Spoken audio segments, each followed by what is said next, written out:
which is being held as a hybrid meeting. The meeting is being recorded and will be available via the Council's website to be viewed as soon as is practicable following the meeting.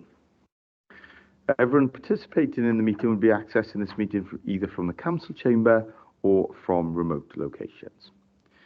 Please could everybody ensure that mobile phones are switched off or to silent mode. Members will have received an electronic copy of the agenda. I will ask officers to present a summary of the key points.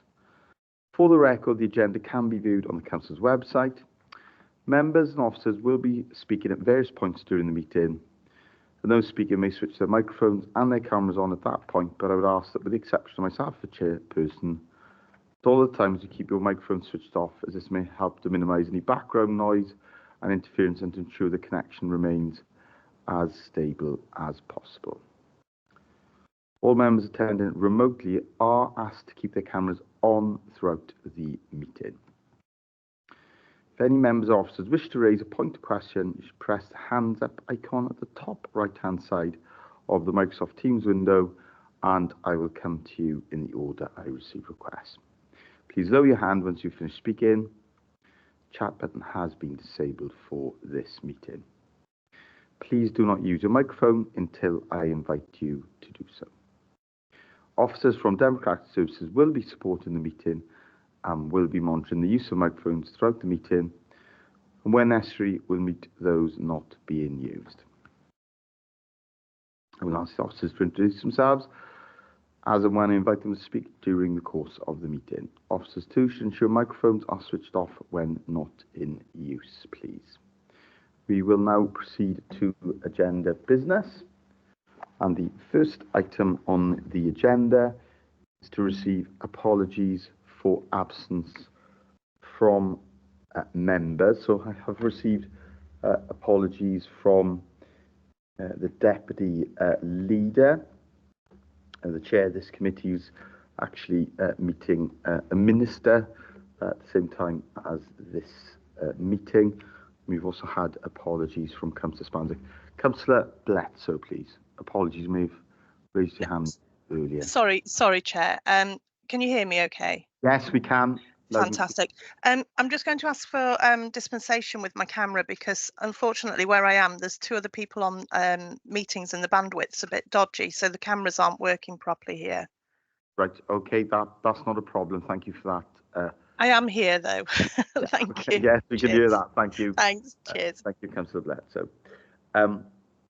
So we'll now receive declarations of interest, please, in accordance with the members' code of conduct adopted by the authority in September 2008. Are there any declarations of interest?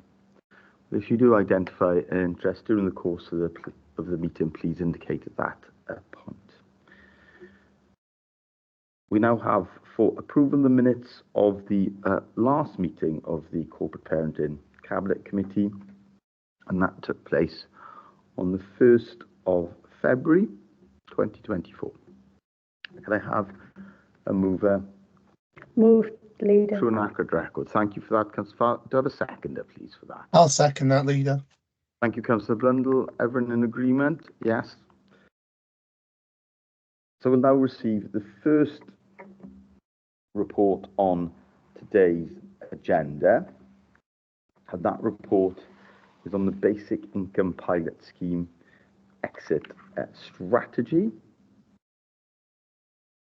and that is a report of the Corporate Director for Social Services and Wellbeing, and the report has been written by Sri Dixon, the Group Case Manager for transition as well. So very warm welcome, and it is very warm welcome to Dave Wright as well, the Deputy Head of Children's Social Services, who is going to lead us through this report, even though her name's not Cherie. But I'm sure she did write the report but you are taking us through the report. Then over to you then, please. Thanks, Leader. Yeah, and apologies from Cherie for today. So I'll take us through a brief summary in terms of the basic income pilot scheme and the exit strategy. So in February 2022, the Welsh Government announced plans to implement the basic income pilot scheme, and this scheme was to provide all eligible young people leaving care between the 1st of July 2022 and the 30th of June 2025 with a basic monthly income of £1,600 per month for a 24-month period. The scheme is due to run for a three-year period in total, and this report provides information in relation to the plans for ourselves to look how we support participants in exiting once this scheme comes to an end in 2025. So again, to summarise, in total, 25 young people in Bridgend have accessed the scheme, and the first eligible young person is due to receive their final payment in August of this year, with the remaining 24 having their final payments in the months leading up to June 2025. When the scheme was introduced, and to ensure there was a full understanding of the scheme within our teams, and in particular within our 16+ team, our care leaving service, a champion was identified within the team to take the lead in all matters relating to the scheme in conjunction with the team manager, Stuart Osborne, who's on the screen with us today as well, to field any questions that may come off the back of the report. Within that, the responsibilities linked to the scheme, we're about identifying dedicated points of contact, specifically within the Department for Work and Pensions, Citizens Advice, and within Welsh Government. And again, the champion's role was very much about supporting social workers and personal advisors within the team with a day-to-day practice relating to the basic income pilot and ensuring young people are accessing the support they required. Throughout the duration of the scheme, the young person's pathway plans have detailed information on their transition when the pilot came to an end. So throughout the course of the scheme, discussions and considerations for planning along with the potential impacts related to the scheme and the ending of that was involving the young person throughout their participation. This included ongoing planning to ensure the young person had sufficient income and funds to support them from should there be any gap between the final BIP payment, the basic income pilot payment, and income being received linked to ongoing benefits. The plans also include any implication for the housing situations, any steps that needed to be taken should that need arise. So as part of our exit strategy, the local authorities' commitment to provide ongoing support to care leavers, there will be planned drop-in sessions held throughout August between our 16+ team, representatives from the Department of Work and Pensions, Citizens Advice, Housing Services, and our Youth Development Services as well.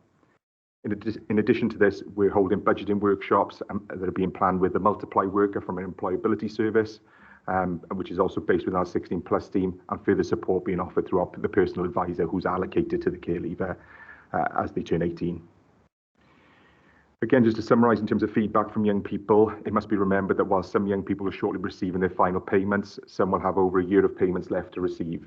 And to date, those who participated in the BIP scheme report positive impacts as a result. There've been no significant issues or any reported safeguarding matters arising for any young person as a result of participating in the scheme. To kind of summarise, the scheme has been deemed as a positive for our young people, and we anticipate there'll be little impact with the ending of the scheme due to the exit strategy that we've described above and throughout the report, and happy to take any questions related to the report as well. Thank you, Chair. Thank you for that, Dave. I'll now invite members to ask questions on the report, please. So, first of all, you have Councillor Thomas, then Councillor Farr, then Councillor Blatt. So, Councillor Thomas, please. Thanks, Leader. Yeah, I did have 3 questions. I'll go through them all quickly because they shouldn't take too long. I was present when we discussed this at Corporate Parenting, the start of the pilot, and I probably should have asked this question then, really. But what I'm trying to understand is what is the purpose? What is the Welsh Government's intention from this pilot? Is it to, if it's successful, is it to roll it out indefinitely to care leavers, or are they looking to roll this out to the general population, as some people have alluded to? That was my first question. My other 2, and they're quite quick. My other 2 were paragraph 3.7 of the report. It says that there's going to be planning for the transition when the basic income payments end. I was wondering if we could have a bit more clarity on what that support for transition of when the basic income payments end. And I also wanted to know, of the 25 participants, what housing tenure are they in? Because obviously, at the start of the pilot, their housing costs might have been significantly less at the start, and you know, with the cost of living and other things, their housing costs may have increased. So I'm quite interested in their housing tenure. Finally, paragraph 3.12. As Dave said, there's been good feedback from participants. So I just wondered if you could outline any positive outcomes, you know, in terms of employability or anything else really, training. And likewise, do we have any case studies of these positive outcomes? And they're my 3 questions, if I may, please, Chair. Thank you. Right, thank you for that, Councillor Thomas. I counted 5, but all useful questions. I'm sure we've got the answer to. Thank you for that, Councillor Thomas. Thanks, Councillor Thomas. Thanks, Chair. And I may have to defer to Stuart a little bit on some of these questions as well. But certainly in terms of your first point around what's the intention with Welsh Government, as is detailed in the report, Councillor Thomas, there is reference to an evaluation and looking at the impact of what the basic income pilot scheme has achieved for care leavers. My assumption here, sorry, Councillor Thomas, is that this will inform what steps are taken off the back of that in terms of the outcomes that you described, the impact that's had, and certainly the feedback from young people. And once we understand what that evaluation tells us, we'll have a better indication as to what Welsh Government are proposing moving forward. So again, it's probably a wait and see in terms of that point.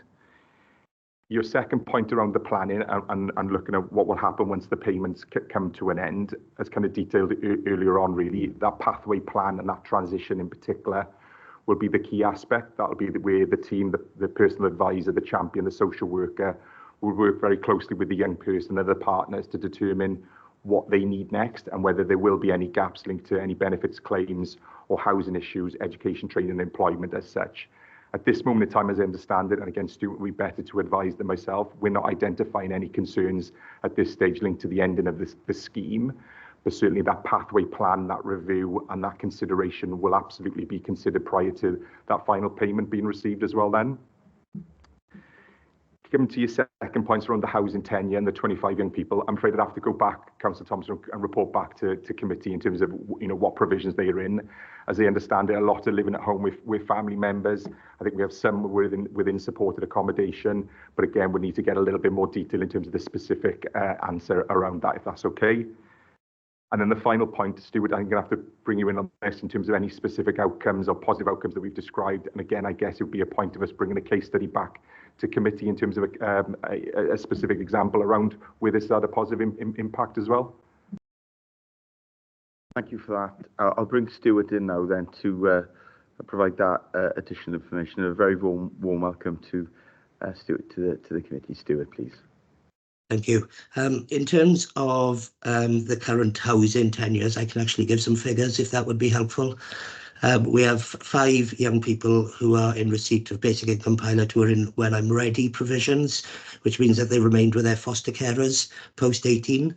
We have 11 who decided to move in with either family members or friends post 18. We have 1 young person who's currently living in a hostel. We have 3 who are in supported accommodation, 1 young person who's in a shared lives provision, and then 5 young people who are in private rented accommodation. In terms of positive outcomes, we have 3 young people who are currently engaged in employment. Those 3 young people have saved their basic income pilot monies, 1 of whom has saved £20,000, and he's hoping to put that towards his own kind of deposit on his own property. Thank you for that, Stuart. That's useful. Should have introduced Stuart. He's the team manager, and I just asked Plus Service, so leads the team that provides that support. And I think it's important to stress, isn't it, that that support that we provide, that intensive one-to-one personal support, will continue regardless of that scheme, and those advisors were in place prior to the scheme. To the pilot scheme. Okay, thank you. I think that answered your questions, Councillor Thomas, but I know you packed a lot in. Is that, yeah, okay, thank you. In which case we'll move on to Councillor Farr, please. Thank you, Leader. First of all, I'd like to formally move the report. That's okay. I think Councillor Thomas have stolen my thunder. It was regarding employment. Have we worked with employability and how many children will be employed once this thing is over? So he's stolen that. I've got several question, leaders. So shall I just go in relation to the please, report? But we will come back to the specific issue around links with the employability team. Yeah. I do think that's an important point. But please carry on with your questions. Please. Okay. So first of all, the colour rag on the report itself, I got a bit confused because green, to me, I thought was completed, but you've got completed the wording in the grey box. Green doesn't say anything, and the yellow box doesn't say anything. Would it be possible to have some time frames on those? You know, when you're expecting to complete those. So that's one. What does green mean? Because for me, that was complete. We said. My apologies. That's the next report I've just been told. So yes. So just the link with employability. Did we link it with them? Apologise. Thank you. Yeah. Okay. Dave, please. Yeah. Thanks, Councillor Farr. In terms of our links with employability, as referenced within the report, that there is a multiply worker who's a part of our employability service who's located within the team and has close links with Stuart and the champion social workers and personal advisors within our 16+ service. In addition to that, as referenced within the report, the workshops that we'll be holding now through the summer holidays for young people will involve our youth development service, which does a huge amount around education, training and employment. Citizens Advice will be a part of those workshops, as will the Department for Work and Pensions as well then. So real opportunity for our young people to be clear in terms of what support is out there for them to either remain engaged in education, training and employment or access opportunities around education, training and employment as well. Thank you for that, Councillor Farr, Dave. So next we've got Councillor Bledsoe, please. Thank you. I was really interested in the fact, because obviously I haven't been in from the start as well. I think I missed the pilot when it started. But I was really interested in the statement that you've just made, Stuart, that one of the individuals had saved the money and now had around £20,000 as a result, which is not an insignificant sum of money for a young person to have. You know, it's a deposit on a house or whatever. It's a good sum of money. I just wondered, because obviously a lot of money has passed to these individuals over the period of time, was any sort of financial advice independently given to them prior to it? Were they given any sort of guidance in that regard? Because I know obviously having children of a similar age, I know how much water runs through their fingers at that age group as well. So I just wondered if that had been given to them. Thank you. Thank you, Councillor Bledsoe. Dave, Stuart, I'm sure we'll be able to answer that question. Stuart, please. Yes, so the answer to that is yes. All young people were linked in with the Citizens Advice Bureau prior to the scheme commencing, and they did a best options assessment looking at comparing what they would get through basic income against what they would get if they were making, you know, benefits UC claims at 18. Sorry, no, that isn't quite what I mean. Okay. So when I say financial advice, I mean advice on their finances, not on how they could utilize the money as such. So whether it's, you know, best route for them to save it or to, you know, spend it in whatever way they did. Sorry, I can see you're pulling a face, Leader. Am I not explaining this correctly? Sorry, I can't hear you.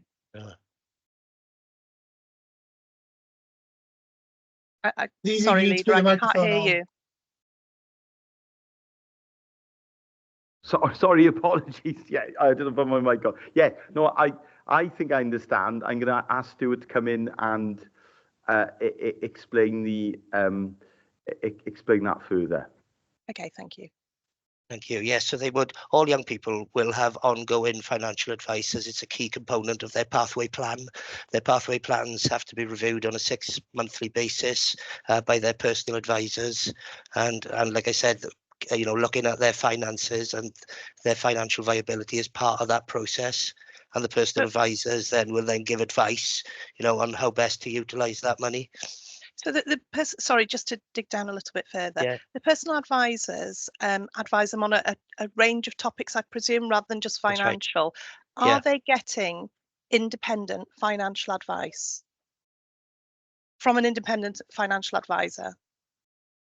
The only kind of independent advice they be getting is through the Citizens Advice Bureau, and Right. they're all going to be linked in again with Citizens Advice Bureau, as part of the pathway planning process and the Welsh Government's exit strategy. Okay, and do you feel that's sufficient? Potentially for some young people, but others, would benefit probably from a higher level of advice. And if Right. that's identified as part of their pathway planning, that's something we as a team can look into. Okay, right, thank you. Thank you for that, Stuart. Councillor Pratt is next, please. Yeah, thank you, Leader. Yeah, I just want to, Councillor Betts has sort of stolen my thunder, but I do want to explore it further.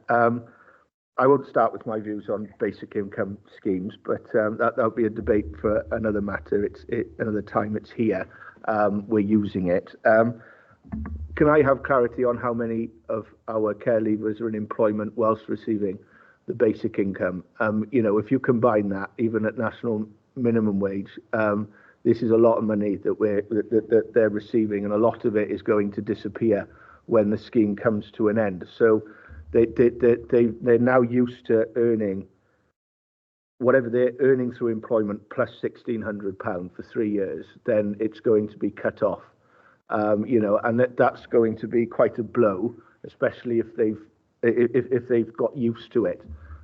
So I think you need to explore financial management for that, because it's much like as anyone has lost their job, all of it being suddenly cut off is a bit of a blow to people. I would like to, the one care leaver who saved it all for a deposit on a house is great, and I think that's a good use of it. But my concern has always been, I have now got lots of money in my pocket, and are they using it responsibly or irresponsibly? And what do they do when the scheme comes to an end because they have lost £1,600 a month? Thank you, Leader. Dave, please. Thanks, Councillor Pratt. Yeah, just in terms of that point, the key aspect here is that pathway plan. The importance of reviewing that pathway plan and the impact that losing that £1,600 a month would have, and then considering what the other options are that are available. So in terms of benefits advice, in terms of linking in again, as Stuart's described, around Citizens Advice, Department for Work and Pensions, and making sure that whatever shortfall does appear related to that loss, that it isn't significant enough to have a detrimental impact on the young person. The role of the personal advisor or the social worker for that young person, again, is critical within this, in reviewing that plan and making sure the young person is very clear in terms of what their rights are, what they can access, and who's best to advise and guide them then. So we're very, very confident in terms of that pathway planning process that we have considered the impact of losing the £1,600. And I totally agree, it's a significant loss in terms of a monthly income as well. But ensuring that, whatever impact that does have, it's not detrimental to the point that the young person loses out further in life then. Again, the key points for me within this will be the role of our employability workers, will be the role of Citizens Advice, Department for Work and Pensions, our youth development services as well, making sure whatever else is available out there for young people is absolutely presented at the earliest stage for that young person to access at the right time as well. And as I've already kind of alluded to, there's not that detrimental impact in terms of it then. Coming back to your first question about how many are in employment, I might have to put Stuart on the spot again within this. I can see he's quick with the finger there to answer, so I'm glad he's got the data to respond to that question. Yeah, thank you for that, Dave. Now I'm bringing Stuart in now with the data about employment. Yeah, so currently, as it stands today, we've got 12 young people engaged in a programme of education and 6 young people who are engaged in employment. So the overall figure of young people engaged in education, training and employment of the basic income cohort is currently 72%. I think that's positive. I don't suppose you seem to have a lot of statistics available. I think I'm very impressed by that, Stuart. But just a question around from me because it is related, and take advantage of being chair here. What would that figure of, I don't suppose you've got that figure for when we didn't have the pilot, and whether or not that pilot has had an impact upon, or potentially has had an impact. It's always very difficult to establish that because the cohort group's a small cohort group, and indeed prior to the pilot we would see big variations, wouldn't we, from year to year, sometimes in the level of employment and education, and that was nothing to do with the basic income. It was because those, you can have very different individuals in those cohorts, can't you, with very different aspirations and outlooks and experiences. Stuart, please. So we did a similar exercise, leader, approximately a year ago, and the figure at that point was at 65%. So it's a slight improvement overall. Thank you for that, Stuart, and thank you for your question, Councillor Pratt. So next we've got Councillor Good, please. Thank you, Chair. Thank you, folks, for taking us through the report. Just a quick one for me. I think it's really welcome to hear that each individual member of the cohort has that individual plan to sort of move them out and move them forward. But I think, could we take a sort of step back really and look more at the pilot itself? Because it'd be really good to understand whether Welsh Government, when they set up the pilot, put in place KPIs that they wanted to see whether they were achievable through this programme, and then do we have any indication of whether our pilot has achieved those outcomes for those individuals? Because I think it's really key to understanding that, and I think as Councillor Pratt has alluded to, being given this much money at this age is an awful lot of money. It took me quite a way through my 20s before I was earning that much money, and trying to understand whether it does have that positive impact, or whether actually there is that cliff edge that individuals are then going to struggle to maintain that level of income. So do we have an idea of what Welsh Government were really aiming for out of this, or do we is that sort of still to be found by the results of the pilot? Thank you for that, Councillor Good. Dave, please. Excellent question, Councillor Good. One that's challenging me in terms of what the KPIs that were set. In terms of what we described at the outset here, clearly there's going to be aspects around education, training, employment, and then housing stability as well. We know the challenges for our care leavers when leaving care and the impact that has around some of the opportunities that present then. So in terms of the evaluation, my understanding and my expectation would be that's what it'll be drawing out, is looking at what impact the £1,600 per month has had on a young person accessing education, training, employment, accessing permanent housing kind of arrangements to set them up then for future kind of opportunities in the longer term.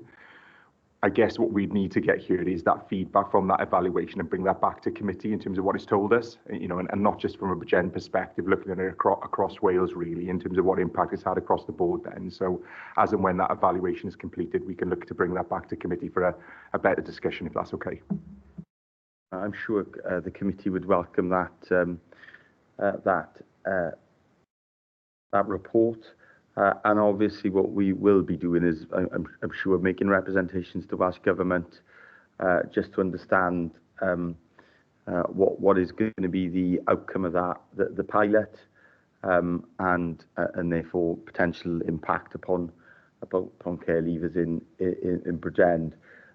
We can see in the report that there's going to be that research by Cardiff University, so hopefully that research will be available soon, and I think that's welcome because it's obviously independent, isn't it? It's going to be robust academic analysis, and we can benefit as well from that wider, a much bigger cohort across Wales, instead of looking at what is still a very small cohort in Bridgend, and obviously makes it more difficult to reach conclusions, I would say, around the impact of the pilot because of the inevitably the small cohorts in individual local authorities.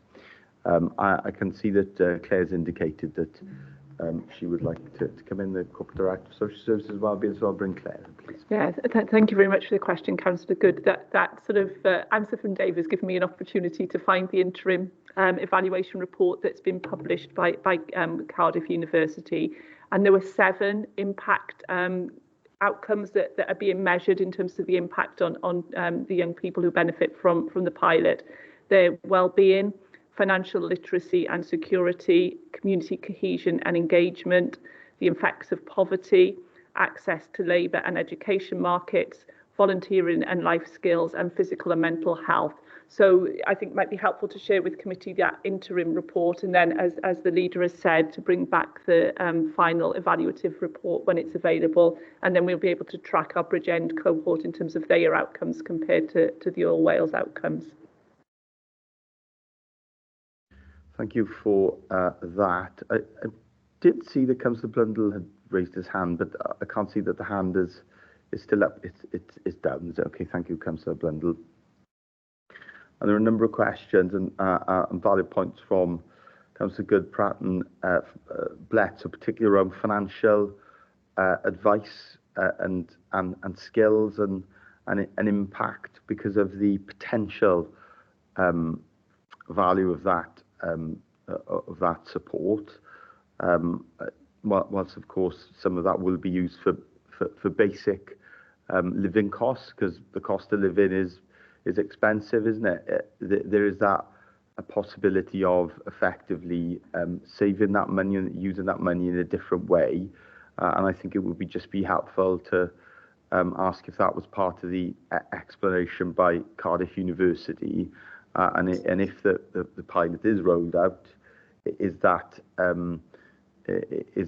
advice the right advice that needs to go beyond the citizens' advice? So that was the reason for me using that facial expression, Councillor Blett. So it's just trying to understand, because I think there's a difference between financial skills, isn't there, and then independent financial advice. And actually, when you have, a level of savings or income beyond a certain level, then it does go from basic financial management into, have you got it in the right ISA or deposit account, for example, or do you invest that money in a different way?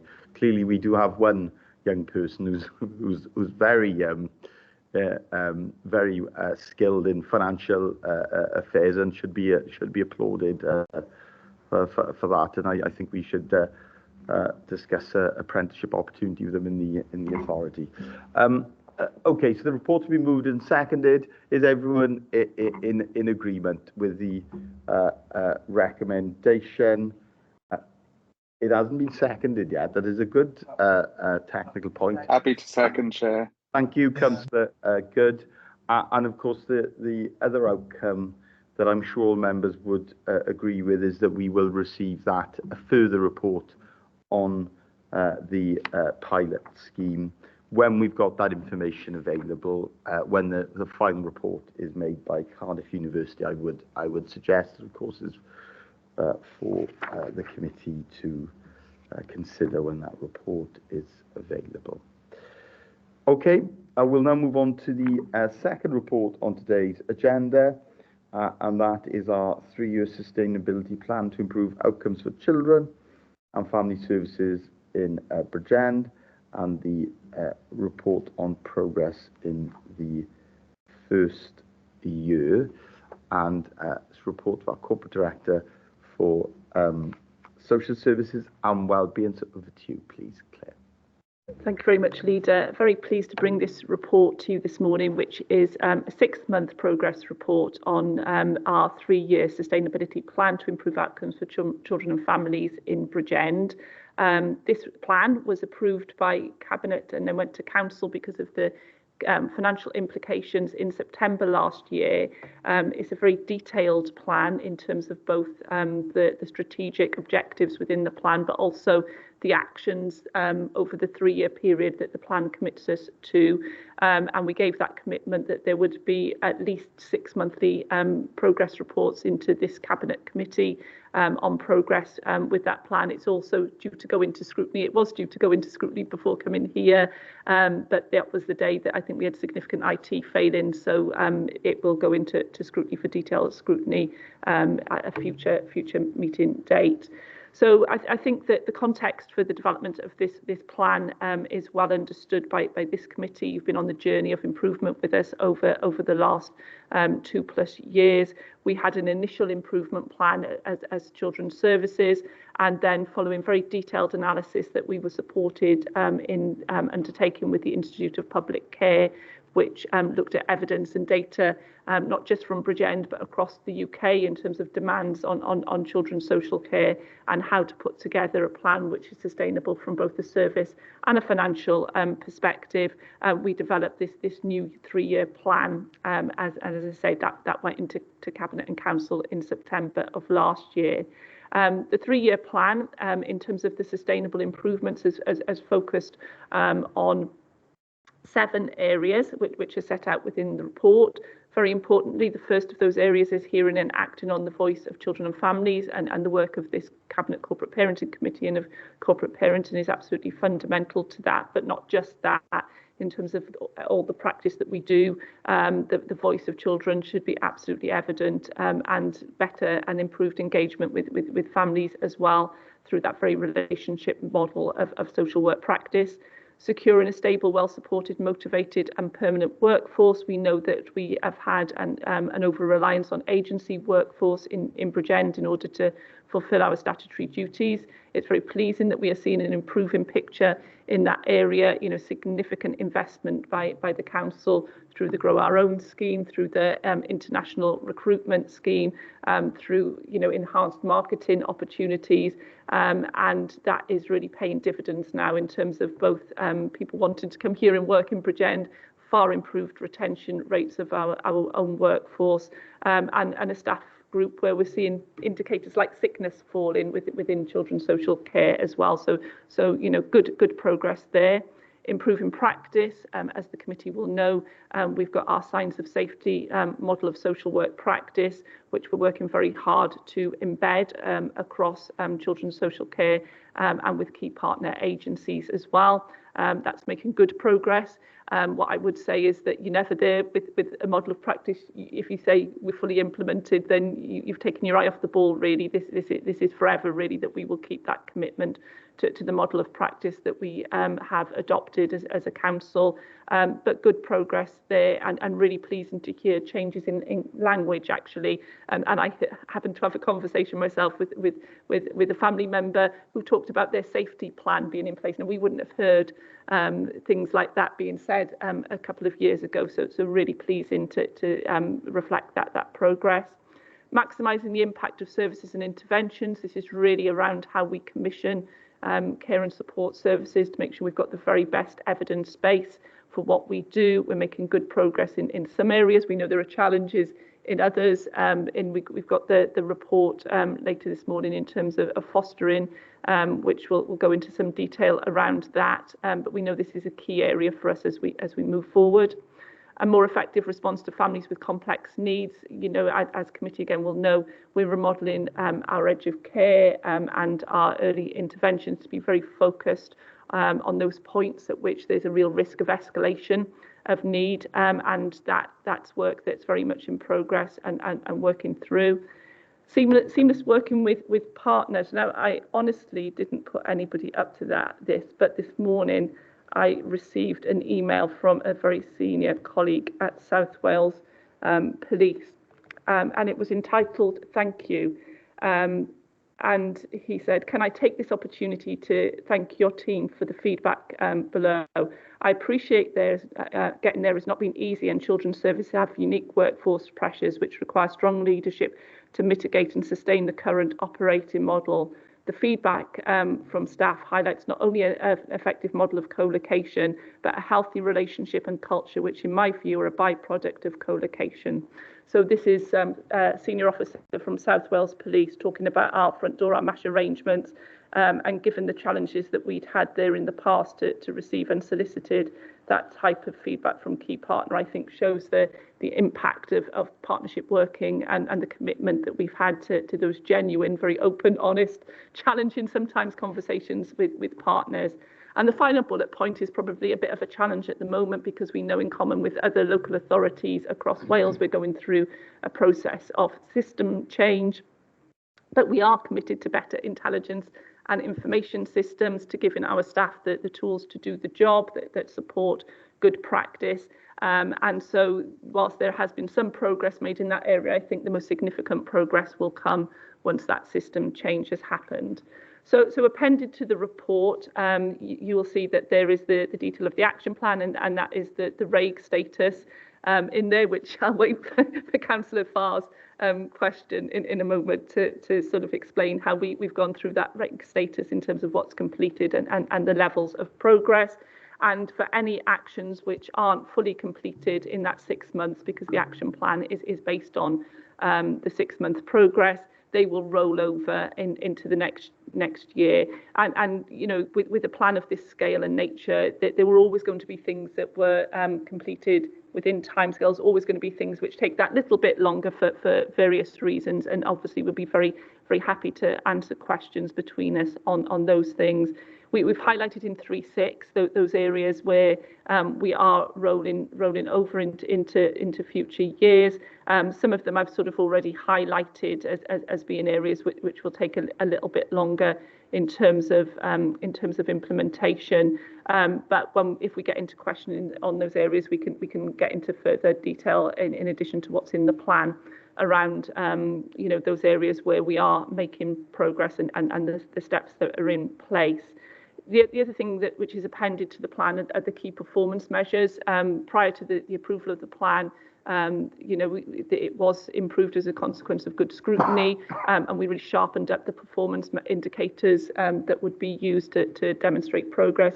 I think key for us, we're seeing that sustainable decrease now in terms of children on the child protection register. That's got to be done very carefully, very safely. We're still higher than some other comparable authorities across Wales, but we are seeing a sustainable decrease in that area.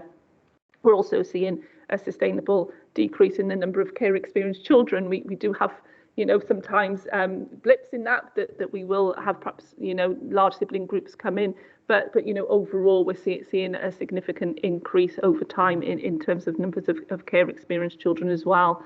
I think that the challenge for us at the moment is we continue to see very high demand at our front door, and those referrals coming into children's social care, which does translate into high levels of activity in terms of assessment. So that's key for us in terms of that positive working with partners, I would say, about how we respond collectively as a Bridgend community to the risks and issues which children and families are facing within their lives. If I draw committee's attention to the financial implications within the plan, this plan, as I indicated, went to full council because of the financial implications, was a key issue for consideration by council with the budget that was set for this year, and the service benefited from investment of 2.5 million overall, 2 million for Social Services and Wellbeing Directorate, £500,000 which has gone to the Education and Family Support. It says there, I know Lindsay would tell me off at this point because it's now the Education, Young People, Early Years and Young People's Directorate. But at the time of the budget set, that was the correct title of the directorate. But that again, that joined up approach in terms of investment into those areas which would have more impact, and that investment critical in getting the operating model right and the right permanent workforce in place. So if I take the committee to the recommendation at 9.1 and very happy to answer questions. Thank you, Leader. Thank you very much for that helpful overview of the report. So first of all, we have Councillor Farr, please. Thank you. First of all, thank you, Claire, for the report, and I'd like to formally move the report. So I've got several questions, Claire. One of them is just an explanation of what does green and yellow mean. That's one. This is really echoing, you know, this mic. My second question is how many agency staff do we have now compared to 12 months ago? In the actual report, it says that we've completed 100% of carers assessment. Were there any the outcome? Were there any needs identified? And if so, have we implemented services to meet those needs? It says in the report that you've got a new media communication officer. How is that person going to link in with the overall council's key communication team? We've got in here that safeguarding. Safeguarding is a vital role for any social workers, whether it's adult care or childcare. We haven't reached 100%. What are we doing to ensure that our staff have got the safeguarding awareness training 100%? And that's it from me. Thank you. Thank you for those questions, Councillor Farr. So over to you, please. Okay. Yeah, thanks for the questions, Councillor Farr, for just work through. In terms of the RAIC status, on the Appendix 3, we do give a sort of key, which said red unsatisfactory, amber adequate, yellow good, green excellent, and grey completed. Just to give a little bit more detail on that. For us, green is when something is on track. So it might not be fully yet completed, but there are no issues with achieving the outcome within the timescales. Yellow, there will be some minor issues in terms of achieving within timescales, but largely on track. Adequate, where we're worried about whether we can achieve, but not yet at the level where we don't think we are going to achieve, but probably an area where we would be looking at time not achieving within the time scale, and some of those areas you can see that we've highlighted in that way. And then red, where we don't think we're going to be able to achieve, and there needs to be a more fundamental review in terms of that. The next question then was in terms of workforce. So I think we have got the figures here, and we've moved from 73 agency workers at the 13th of March 2023 to 50 at the end of February, and that's a reduction of 41% agency workforce to 28%. I have to take off my glasses now to see small print. And as the leader knows, or you know, as Cabinet, we've also now been in a position which we'd hope to be a little bit later, where we've been able to give an early notice to our managed team, Innovate at the front door. They have been advised of that. It's only 6 weeks earlier than we'd anticipated, but we have been very cautious around it. For reasons that everybody will understand, in terms of the challenges we had at the front door, and the fact that this was an area that CIW identified in the JICPA that was causing some staff anxiety about if we'd stepped it down too soon. But we've got to say that the staff have responded very, very well, both from an Innovate perspective and from a BCBC perspective in terms of that decision. So that's more positive news in terms of that positive move on the agency front. In terms of carers assessment, the 100% is in terms of offering a carers assessment. We'd still like to make significant improvements in terms of uptake of carers assessments. It's an area for us that is always on our radar. We're always looking to see where we can encourage more uptake of carers assessments. Is it about the timing of the offer? Is it about the way in which it is offered? What I have to say is that, and this covers adults and children, there's really good progress being made with the new TUVIDA information, advice and assistance service for carers. And what that's demonstrating is that lots of carers are getting the information and advice that they need at that first point of contact and don't feel the need to go on for an assessment. Some of those carers who do have the assessment, there will then be services delivered as a consequence of the care plan arising from the assessment. I don't have the figures with me, Councillor Farr, about exactly what proportion that is, but we can look to get you that further information. In terms of safeguarding training, this is always an issue, isn't it? Mostly in our directorate, and I think schools, where you've got professionals who've got very high levels of training and skills in safeguarding, and we're requiring them as a council to do the awareness raising, that basic safeguarding training, and sometimes, and we're also requiring them to do a lot of other training as well, such as, you know, signs of safety has been a 2-day and a 5-day course for individuals, and it's hard for them sometimes to prioritise that basic awareness raising when they're already very skilled in safeguarding practice. So it does continue to be a challenge, and I think in future we'd probably like a training strategy which reflects people being trained in safeguarding to the appropriate level for their role, rather than requiring all to have the basic. But that would involve a change of policy around that, and we'd have to look at how we measure it, because measuring is key. And then the final question around the media officer, she is based within our central comms team, so she's not based with us in the directorate. She's funded through an earmarked reserve, which was a directorate earmarked reserve, which is why she's been able to provide that extra capacity for us in key areas, particularly around our recruitment and retention, and has been doing a really good job in that. But she works in Nicola Fezardine in the corporate comms team. Of course you can, yeah. Just 2 quick points. In the plan, is there a chance that we can have some kind of time frame, a date beside action when you're going to achieve them? And the last question is, the agency staff, did any of those agency staff take up permanent posts with us, and how many? Thank you. Thank you, Councillor Farr. Happy to put the timescales in more detail on here. These were all the priorities for the first 6 months, so everything in here should have been achieved within the first 6 months. And then there's a next block of the plan, which is the following 6 months, which is what we'll bring back next time. But happy to put more detail in there in terms of the timescales within that 6 month period. Yes, so some agency workers have come across to permanent, but I don't know the exact numbers, but we'll look to get those for you. Okay, thank you for that, Claire and Councillor Farr. Next, we go Councillor Williams, please. Thank you, Leader, and happy to second the report. I've got 2 questions on the appendix, and the first one is on theme 1, and that is developing an engagement involvement framework. So I'm just wondering what percentage of those that are eligible to take part actually take part, and how often they meet. And can you give me an example of an idea that has helped improve the service that has come out of that forum? I've got a second question. Do you want to take the second question now, or do you want to? Yeah, okay. Yeah, if we take the first one, if I could ask Steve Berry to contribute on that, our corporate parenting officer who works with NIAS to support that forum. Of course. Steve, please. Thank you, Leader. Can you hear me clearly? Fantastic, thank you.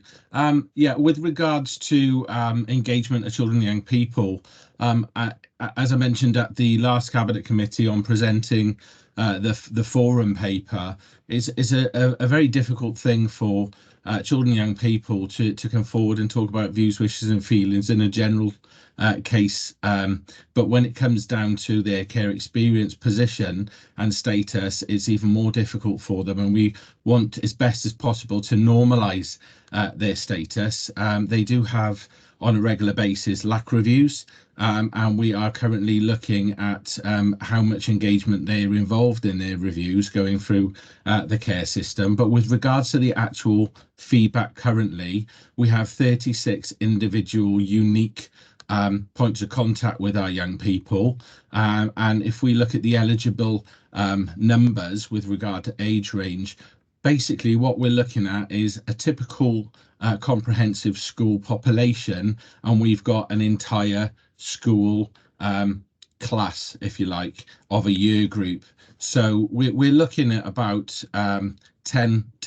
15% maybe of the population, but not forgetting, of course, we've got the under 5s and babies there represented, and we've got a lot of children and young people who are in care who do not deem themselves as being in the care system because they're comfortable in their situation and very, very settled. We are very mindful to be respectful of how they feel about providing feedback, but on a regular basis we offer good opportunities to join in the forum, respond to surveys, and also have contact with both the social worker, their PA if they're eligible, and also advocacy is provided to them as it is an entitlement under statute.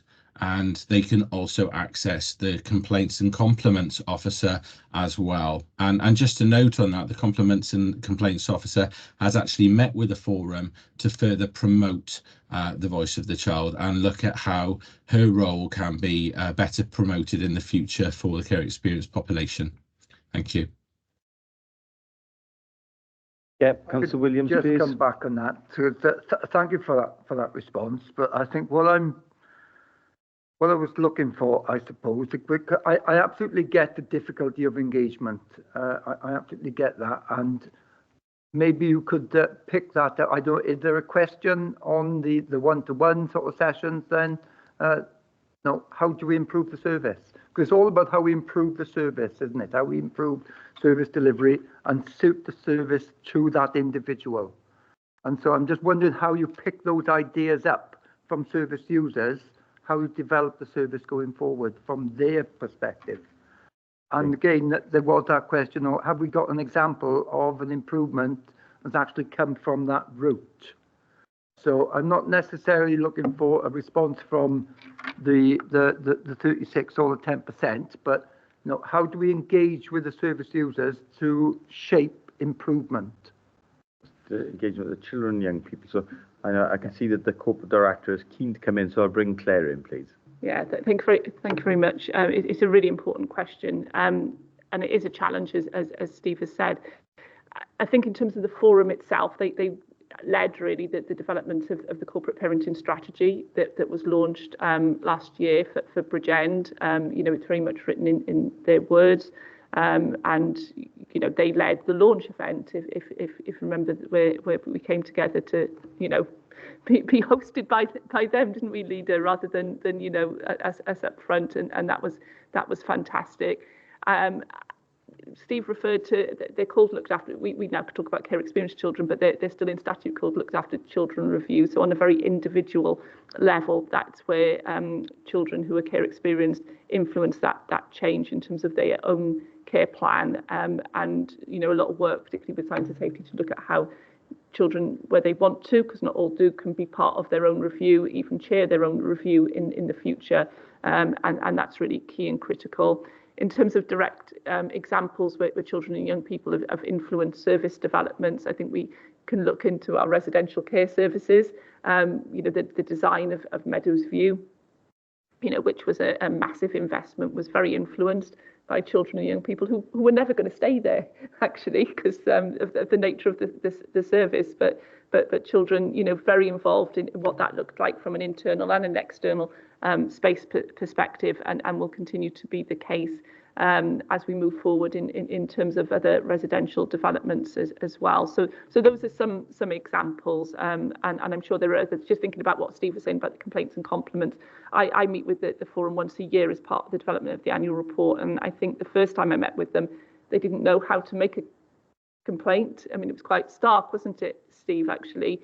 You think of a basic right, and these are children who were quite engaged because they were coming to there. The fact that, Sarah, our complaints officer, is now out there engaging with them, they know who she is, that's quite a practical example, as well as how having the forum can improve outcomes and information. Thank you. Thank you, Claire. Councillor Williams, want to come back? Yeah, thanks for that. That's great response. Thanks, Claire. On theme 5, the single point of access. I'm just wondering if you could just describe that to me, because I mean, single point and no wrong door is almost a contradiction in itself, isn't it? So, just how do we? Just develop that a little bit further, please. Thanks, Chair. Thanks, Councillor Williams. In terms of that aspect, that relates to our restructure around early help education services coming from our Education Directorate into Social Services and Wellbeing. Currently, what we have is in essence 2 front doors into access and support into children and family support, one for our early help services and one into social services and wellbeing. The work we're now doing is looking at a referral pathway to create the one route in, so no wrong door, and that one single point of contact being the same thing, rather than that currently what we've got is 2 front doors to access support for families. So that's an ongoing piece of work that we're currently undertaking. We've concluded consultation between ourselves with education and to look at that move of early help coming into social services and wellbeing. The next steps now is looking at the referral pathway for services that will link to our early help offer and similarly to our statutory offer as well from a social services perspective. So in essence, what we will eventually have is one route of access into support for children and families.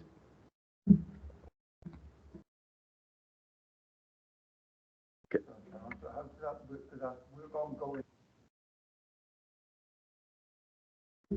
So with the restructure completed, again, coming back to the points Claire was making earlier on, we feel we're on track with this. We've concluded the consultation. It's just the referral pathway work now that needs to be concluded. So we're not quite there, as you quite rightly flag, in terms of the practice itself.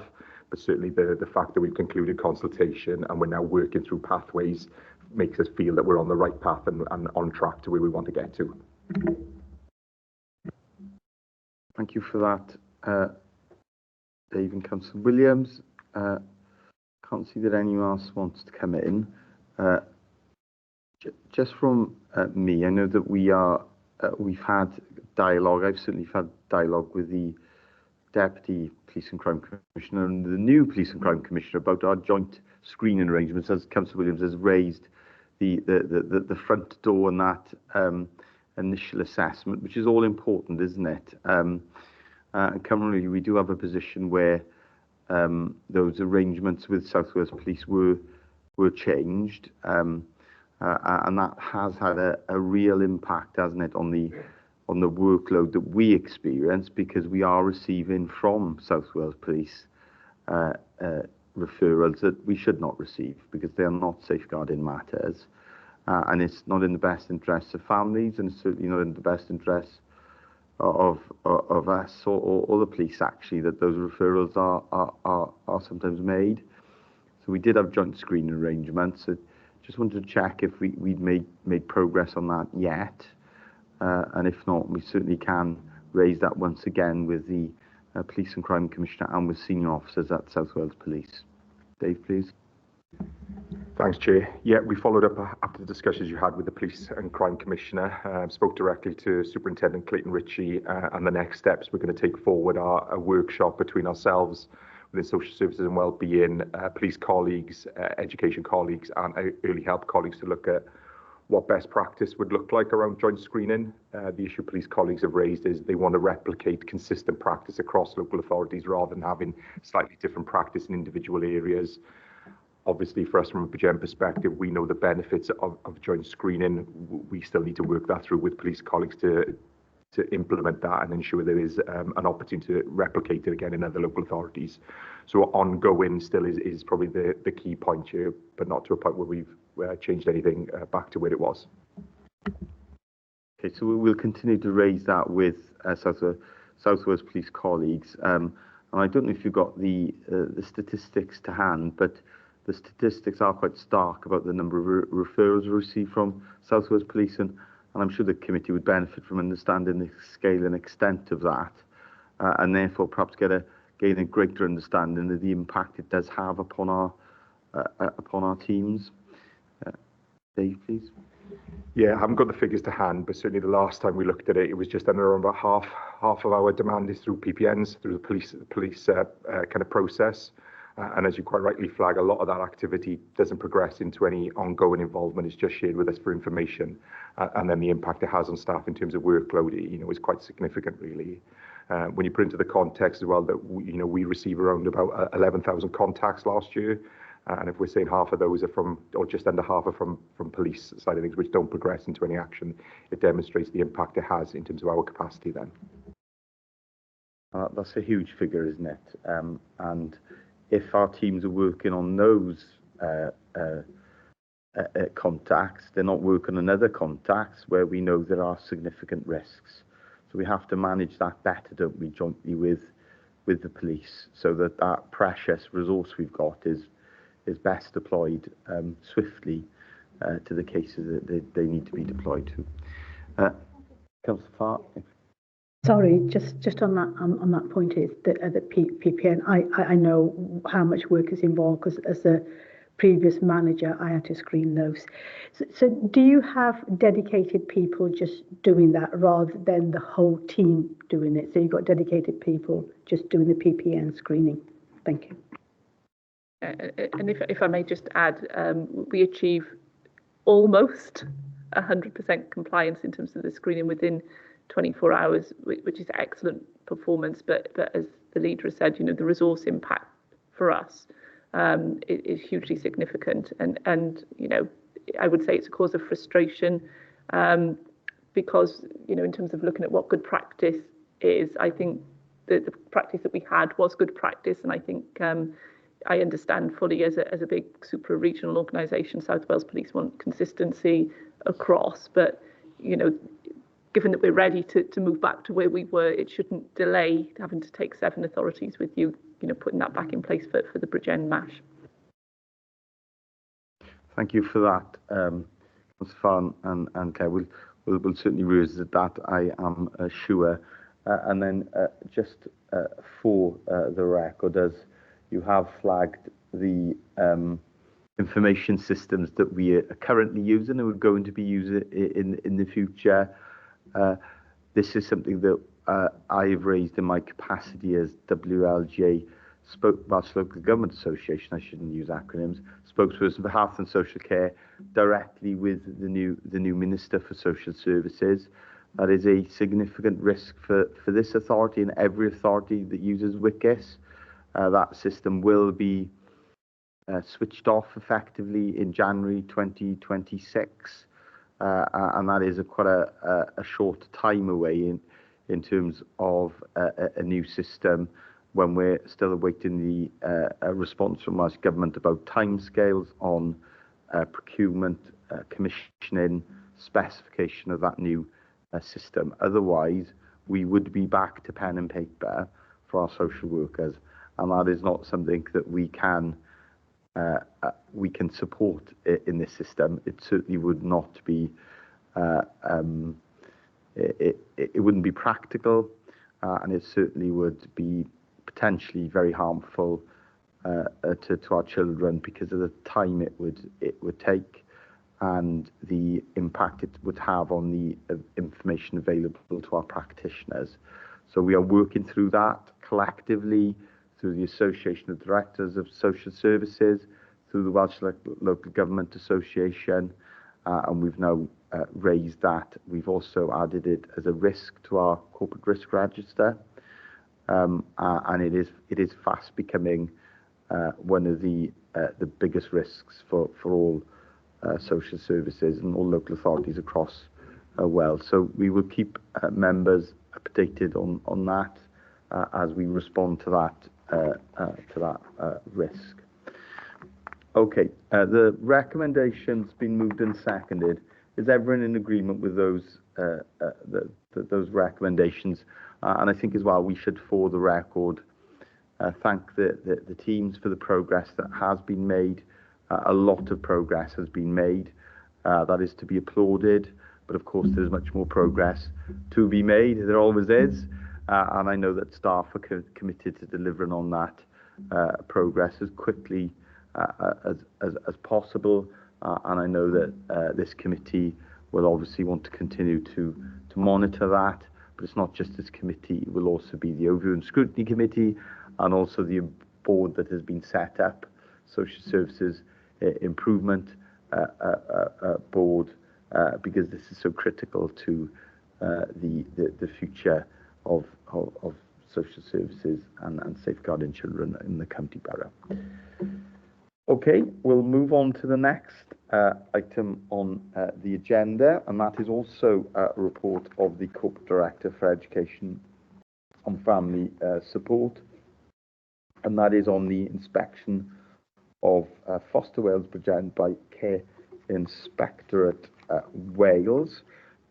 So I'm going to ask the Corporate Director to initially introduce the report, but I know that we've got our colleague here, who I'm sure can provide a lot of the detail that we will want from the report. But first of all, if I can just invite the Corporate Director to introduce the report, and then we will go from there, please. Thank you very much, Leader. I'm really pleased this morning to welcome to Corporate Parenting Committee Alex Fitzpatrick, who's our Group Manager. I'm a new Group Manager for Placement and Provider Services in Bridgend. Alex comes with a really strong background in fostering. So, you know, this is, you know, you've seen her before in committee talking about fostering, but now she's in the Group Manager position. And she's accompanied this morning by Amy McCardle, who is our Regional Development Officer for Foster Wales, Cwm Morgannwg, I suppose, but for the 3 local authorities in Cwm Morgannwg as part of Foster Wales. And Alex and Amy are going to take you both through the outcome of the fostering inspection and the actions being taken to address the areas for improvement there. But also, I think quite critically for committee, if I were to highlight to you one risk which isn't WCCIS, it would be around sufficiency and numbers of foster carers. We know this is always a huge priority in terms of retention and recruitment, but we have been experiencing some challenges, so we really need the support of committee and indeed all members in terms of the things that we presented this morning. So if I hand over to Alex and Amy. Thank you. Good morning, everybody. So the report I've provided today takes you through the outcome of a recent inspection that was carried out in November of 2023. Firstly, the inspectors touched upon the issue that Claire was just focusing on as well, which is that of demand and sufficiency, that the demand currently is outstripping the supply in terms of our foster care households that are available for children and young people here in Bridgend, and so we really do need your support with our recruitment and retention activity, and in particular in embedding our foster carers charter into practice across the whole local authority. There were significant numbers of strengths that were highlighted by the inspectors when they came to visit the service across the key themes of well-being, care and support, environment and leadership and management. In particular, what was highlighted was the child's voice and choice was a particular area of strength for us, that children's feedback is gathered at annual review times. And just going back to one of the councillors' questions from earlier today, the Youth Forum has been a key part in our recruitment of staff members as well, with Mr Berry facilitating those arrangements to enable our children and young people to ask questions of our candidates for all of our social work posts within the team. In terms of the areas of development, there were 4 main areas that were pointed out by the Inspectorate. There is, of course, a more detailed action plan within the appendix that provides a lot more information on those areas. But the main areas of focus have been that of matching, improved safer care arrangements, responding to allegations and safeguarding concerns, and compliance with policies and procedures. And I hope you can see from the report that proactive action has been taken on all of those elements. We have a revised matching policy in place that is supported via the dreaded WCIS to ensure compliance in this area. So we now have a safe caring procedure in place that takes into account all members of the household, as this was a key area, supported by a robust process that ensures planning meetings are taking place, and in particular that children's histories are shared with foster carers when they are taking a child into their home to provide them the best level of care. In terms of safer care arrangements, again, this is part and parcel of the matching, making sure that any risks are identified and sufficient supports put in place to mitigate any of those risks, ensuring that all members of the household are considered and are operating safely, including, of course, the young person themselves. We've ensured the allegations and safeguarding concerns have been robustly responded to. We've had some internal work going on with the support of our quality assurance officer who's undertaken an audit, and within our senior management team we have agreed actions that will include workshops taking place across the local authority to run sessions with practitioners in order to really strengthen that area of practice, including revising our systems within the fostering service and mandatory training having taken place.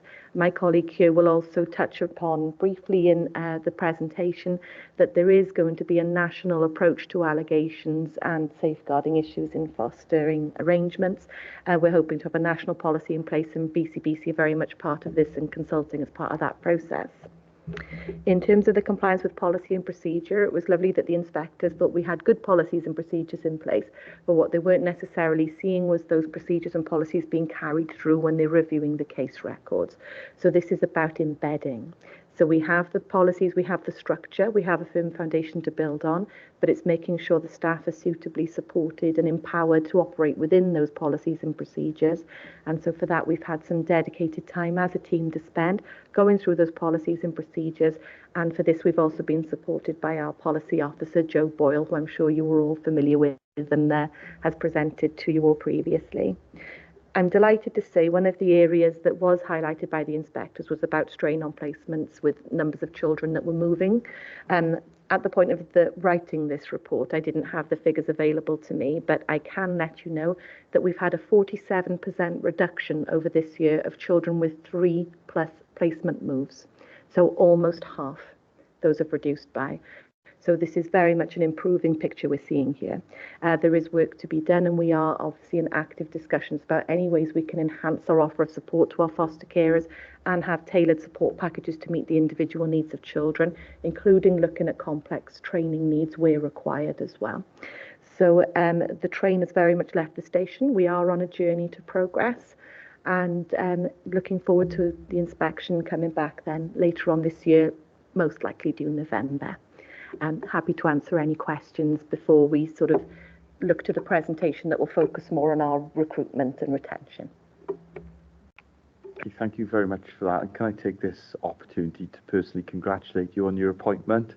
You're a shining example of our Grow Your Own system in Bridgend. You've come up through the ranks from a frontline worker, and I'm really pleased that you've been appointed to that role, and I know you'll do a grand job for us. Councillor Farr, please. Thank you, Leader. Again, formally move the report. Thank you very, very much. And yes, congratulations. And it's good to see somebody come up through the ranks. Makes you feel really good, you know. Several questions, just about processes, because I'm not sure about BCBC process. I should maybe be aware, but I'm not. Okay, one question is, when there is a need to remove a child, what process do you go through? Do you explore family, friends? Is fostering the last resort or the first resort?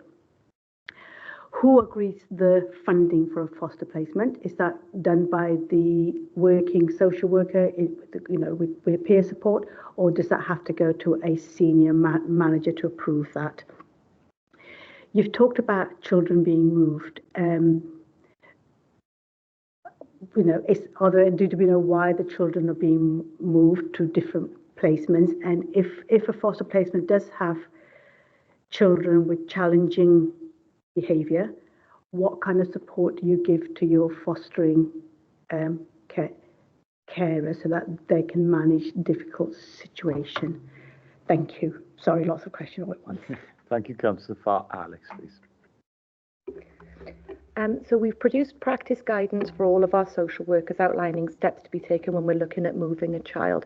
So there can be several reasons. When you have a planned move, often you have a social worker who has the opportunity to carry out a thorough assessment, updating the needs of that child so that we've got a clear picture of, therefore, what support and what placement is going to best meet those needs, which enables the matching process.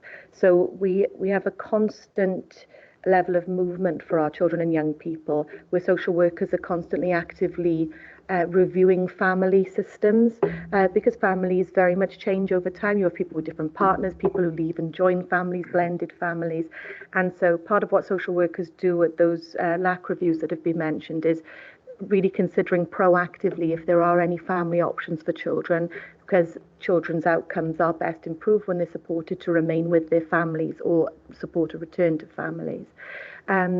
So there are times when there are foster carers who are approved and appropriately matched to enable children to be supported on a short-term basis. So sometimes when children come in, we're just at the start of the journey and we're entering into care proceedings, where there'll be multiple assessments of cross family members and of children's needs. And so oftentimes we'll have foster carers used to support those children on a short-term basis through those arrangements. And if we're unable to return children to the care of a family member, that is when we will then look to match them to an appropriately approved longer-term foster carer. And that was one of the areas of development for the inspection, about needing that process to be a lot clearer about how do we decide those matches? How do we know that this person can take right through to 18? Sometimes we have unplanned moves where we can have an emergency situation arising, information that wasn't previously known or a significant incident. We try where possible to support our carers to work through a notice period to enable sufficient time, not only to have any updated information that we need, but also to enable us to search for the best match for children. Because we're in a national sufficiency challenge at the moment, the longer we have to search, the better, because we want to make sure we're getting the best match for our children and not just the only match that's available for our children. Because of the sufficiency challenges, we're not always able to achieve the best match. Sometimes we're looking at the best available option for our young people, and this is where that matching and safer care support package comes in. So if you've got a carer who, for example, is unable to provide school transport because they've got other children in who they're already supporting, we need to then come in and provide that support. Or sometimes it can be utilising creative packages. So you're asking about the supports for carers. We have a behaviour analyst situated within our team now who is from our MAP service. And so this analyst provides consultation to social workers to look at creative support packages. They can involve, where needed, commissioning therapeutic support. It can also be provision of training that can be on a one-to-one or on a group basis, and a range of e-learning available as well. It can involve support from one of our support workers. We have a mixture of placement support and reunification workers in our team at the moment. These are skilled workers who are trained in positive parenting approaches, including, you might be familiar with the PACE approach. So that's all about having a curious approach, being playful, and that empathy, and really looking at connection before correction. But lots of people are raised with a traditional parenting model, and when you're adjusting your brain to work therapeutically with children, we need to support our carers to do that. So we have workers on hand who, alongside the training, are able to give that support to our carers. We have carers who specifically provide respite. So there are some children who benefit from having sometimes time away from their substantive placement, or there are sometimes where carers need to have a bit of a break. And so we have respite carers on hand to be able to support children outside of the home, and where we can, making sure they're consistent so that they operate more like a grandparent would if you had children at home, and being able to give that sort of support as well. We've invested in a significant amount of training for our supervising social workers, because the feedback from our carers at annual review times and any time to do consultation is that's the relationship that they really value the most. They form those really positive relationships, trust develops, and those social workers are key to being able to support our carers to fulfill their developmental potential.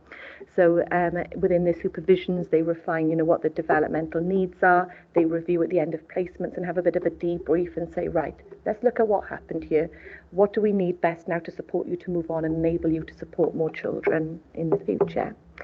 In terms of who agrees funding arrangements, so we have systems in place for those funding arrangements where the social worker who knows the child best will consider the match alongside any partners. So if you're looking at internal fostering, the supervising social worker supports the carer, and a social worker will look in the first instance to see, is this a viable option for this young person? Is this going to work? How do we support this? Then it will pass to a team manager and then up to senior manager. And depending on the nature of the placement that's requested, it could then raise up to assistant head of service or director level and head of service level as well.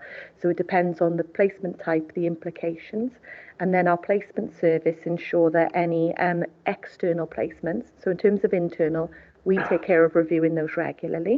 But when we're looking at commissioning, so an independent fostering arrangement or an independent residential, our team then will put in regular contract monitoring reviews so that we'll ensure that those placements are providing what they need to for children, and seek to see if any of those arrangements need to be reviewed.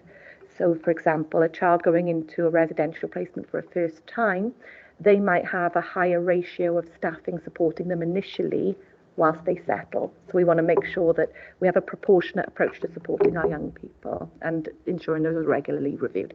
And then we have a regular panel that meets to scrutinise these as well. Councillor Farr, yes, of course. I'm going to come back to David. So I'm a social worker on call. I get a phone call, I go move a child. So your social worker, what was the first step they would do? Would they explore families, or would they go straight to fostering? And who would they contact for funding. So an emergency case, I got to move a child now. What do I do? Thanks, Councillor Farr. And interestingly, I was going to come back on that because the question you asked was, is it foster care first or is it a last resort? And it's absolutely the last resort. Everything we do in Bridgend is about looking at family, who within that family is a viable option where we can keep that child within that network, because we know that's a better outcome, all in really, this all. And if you consider then what our strategic plan is think family. And that's absolutely the kind of principles that we're trying to employ within our teams then. When we do need to come to the kind of the point where we are at that absolute last resort, then I think Alex has given quite a detailed answer in terms of some of the process that we need to follow then. But I think family is absolutely our strapline, is what we expect with our social workers for our children and families in Bridgend. And I think I know we've got the stats, haven't we, that supports the working and the fact that we do in the majority of cases where there is family that can the suitable family members, whether that be grandparents, aunts or uncles, mums or dads in some cases, but we'll make sure that the family is that first support of call. Then if the family is not available, sometimes we have to explore other options, and also there are some cases where it is not appropriate for that child to be placed with the family, but thankfully they are rarer occasions. Councillor Blunden, do you want to come in? Yeah, thanks, Leader, and thanks again for the report. I think Councillor Farr moved it, so I'll second it just for the admin here. The question I have really is, what work have we done going forwards about mapping the age profile of our foster carers? Because obviously we have a much older demographic of foster carers, then eventually we're going to have a big drop off of the amount of foster carers we have, and thus the capacity within county to be able to take in foster children. And sort of an add-on to that is, what work are we doing to sort of support more younger people to come into foster caring? Because obviously it is something that is rewarding, but also quite complicated and also difficult at times. But the fact that they are needed in society today, it's sad that they are, but it is a fact of life that this is where we are. But we just need to make sure that we have I want to say a constant stream, but that sounds really corporate about it, of that foster carers coming through, so that when those who do decide I'm retiring, if that's the right term, that we have more foster carers to come forward to take their place. So that's really my questions there, Leader. Okay, thank you for that, Councillor Blunden. Another important question. Alex, please. Yes, thank you. It is an issue for us. The vast majority of foster carers who we do lose, our net loss comes from people who are getting older and age-related health concerns. So you're quite right. In terms of the mapping, we have a Foster Wales funded placement referral officer now in our team who has undertaken a mapping exercise and has highlighted that most of our carers are in the 50+ age bracket, which will be an issue over the next 10 years. So quite rightly, we do need a sufficient number of carers to come in to counteract those losses that we are projecting. And so part of what we're doing is adapting our recruitment and retention activity in order to better enable younger people to come into fostering. So, for example, the Cabinet here has put in place a foster-friendly policy, which acknowledges that, with cost of living rises and, just adult life in general, you're going to be most likely juggling fostering with work. And so what we're doing is setting an example of what we want from our partners and any other local businesses who are able to, who are large enough to support it, to also adopt foster-friendly approaches that enable people to have the flexibility to juggle the needs of foster children against that of staying in employment. And Amy's will touch on in her presentation some other aspects in terms of that as well. And we're ensuring that, a greater level of visibility. We're always trying to look at other places to pop up and give more information about fostering, and really looking to adapt our strategies in order to meet those needs. At the moment in particular, we need to support children aged 11+, And that's where we're seeing a particular challenge in terms of getting the right carers in. And so having a bit of a younger cohort can really be of assistance when you're looking at the fun challenges that those of your parents will be aware of come with teenagers who are from, an average background where they're supported, let alone children who've experienced trauma. So the other things that we are doing are about enhancing our support packages to support carers to also enable them to support children, enhancing the training available and looking to really expand our support to cover out of hours arrangements as well. But we will go into more detail in the presentation in terms of some of those aspects. Okay, thank you. Thank you very much. Yeah, thank you, Councillor Blundell. And whilst, of course, we are very keen to recruit more younger foster carers, you can foster at any age, can't you? And some of our most successful foster carers are in their 50s and 60s. I think it is more about health, isn't it, rather than age per se. And we have some incredibly experienced foster carers, and we hope many of them will go on for many more years to come. But of course, we're looking for younger foster carers. We want to get that message across that actually it can be a vocation. There are allowances that do make it an option for people, and sometimes people don't realise that you get that financial support. That means that you can combine it with other roles, or we do have some foster carers and that is their primary role, and perhaps they have other family members that have other work, or maybe it is their only form of income, but because of the support that is available, that can sustain them. So again, take that opportunity whilst I've got the mic to make that point, because it's a very important one. And apologies if that's in the presentation, but I think that segues nicely onto your presentation, please, Amy. Thank you. Thank you for having me all. I'll share my presentation on the screen for you. I think just to add to your point, it's definitely not age. I think what we're finding is the carers who are likely to age out have been here 20 to 30 years. So it's more that their time is, they're ready for retirement and to spend time on themselves rather than their age, I suppose. So what I've come today to talk about is to just give a little bit of background on Foster Wales and the network. I'm not sure of the knowledge in the room of when we launched a few years ago, and just to give you a bit of an understanding of what we're doing nationally to support local authorities in the recruitment crisis, and to bring local authorities better working collaboratively to improve our offer for foster carers, particularly at a time where we are still in competition with the private sector of fostering. We're unique in the sense of, as part of social services, foster carers are the only cohort of people that get a choice of where they work or who they engage with.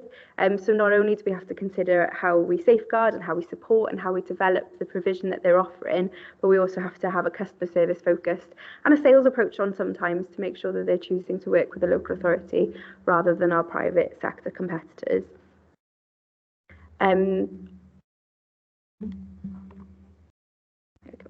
So just to give you a really brief background, Foster Wales is the collaboration of all 22 local authority fostering. We launched as a brand in 2021, but have been working with the Welsh Government as a collaborative since 2016, having regional development managers like myself working with the 6 regions across Wales and bringing together the regional managers nationally. Regularly, we meet on a fortnightly basis to both learn from the successes within our LAs that we work with closely, but also to share the challenges and share the weaknesses that we've got and whether there's something that we can capitalise on nationally, as well as working with Welsh Government around grant schemes and funding that's going to benefit all 22 local authorities. We're working closely through the Eliminate Profit agenda at the moment, and how we have a big part in that to play in terms of the sufficiency going forward, where Welsh Government are attempting to eradicate profit from the children's services sector. Just to give you a really brief background, our head of service, we meet with the 6 lead head of services across Wales. The lead head of service for Cwm Taf Morgannwg is Annabel Lloyd from RCT. We also have our head of Foster Wales, Alistair Cope, which some of you may have seen across on TV. And then we've got our 6 regional development managers that sit and work alongside our heads of service. I'm your regional development manager for Cwm Taf Morgannwg. I also manage our regional recruitment and marketing team. So we have the luxury of 2 specific marketing experts with a huge amount of experience in media and marketing that really focus on our social media, our websites, our delivery of content that is going to engage with different age groups, making sure that we've got real and credible content out there to not only make sure that people who've never considered fostering are seeing our content and being able to engage with it, but also to stay competitive against the other agencies in the market. And then we've got regional recruitment officers, which we now have one, which are grant funded currently by Welsh Government, but we have one lead for each of the local authorities, and Dawn Smith is your lead for Bridgend. So some of the national work streams that are being focused on both within Bridgend, but also with the support of the national framework, is the Foster Carers Charter, which I know has been to this group before, and we're still working on how that's embedded across the service in Bridgend. We have a national learning and development framework and a load of resources for different deliveries of learning and development options nationally, so that we've got that consistency of learning and development availability for our foster carers. We've got the luxury of having our regional marketing officers and our national marketing officer to do national campaigns, which we never did before becoming Foster Wales. So we've hopefully you've seen us on TV, we've had TV ads running through the year, and we're working with celebrities, which is exciting, particularly in terms of encouraging that younger age group that we've already touched upon. And this is going to run through the rest of this year, Bring Something to the Table campaign, linking to encouraging people to consider every skill set or transferable skill they could have, and consider how fostering can align with what they're already doing or other career paths they already have. We also, one of the things I'm going to touch upon is our big welcome. So this come from the Care Experience Summit through Welsh Government. So this has been funded nationally and is going to be rolling out over the next few weeks in Bridgend. Alex touched upon earlier around allegations policy. So we're doing a national survey with foster carers annually to ensure that we're looking from the national picture around the need of additional support for foster carers and what is keeping them in the role, but also how we can encourage new people to come forward to the role. And one of the biggest areas of concern was around how allegations were managed and what support was being offered to foster carers through that process if it was to arise. And we know there's wildly different approaches across Wales and policies that are very different. So we're going to be working together with all of our services to have a national approach to this and a toolkit for all professionals across every children's services of how we manage allegations and concerns around our foster carers. The fostering friendly and fostering partners, I will touch upon that next. So we have launched a fostering friendly employer here in Bridgend. So anyone who works for the county borough will also get additional days leave if they choose to become a foster carer. I'm also working with our public sector board, so 15 of the 16 members on the public service board across the region are working through their policies of adopting this, so including the police force, our colleges, so that we can use those forums also to recruit and to make sure that their employee networks are aware of what fostering is, how they could become a foster carer, and how their employer would support them in doing so. We're also launching in Foster Care Fortnight, which starts next week, our Foster Wales Partner Scheme. So this is encouraging smaller businesses who may not be able to be a fostering friendly employer due to not having employee policies, for example, actually how they can show their support for fostering in the local community, whether that's encouraging customers to have discussions around it, having our resources up in their shop fronts, and talking to their employers and encouraging that support if one of their employers would become a foster carer alongside their employment.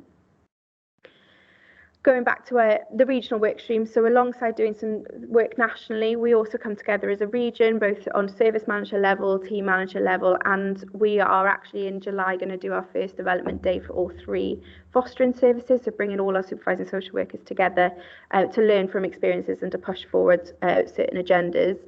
Some of the things that we're doing regionally is having a regional skills to foster training and commissioning that ran by a really successful foster carer, and that's having really positive responses.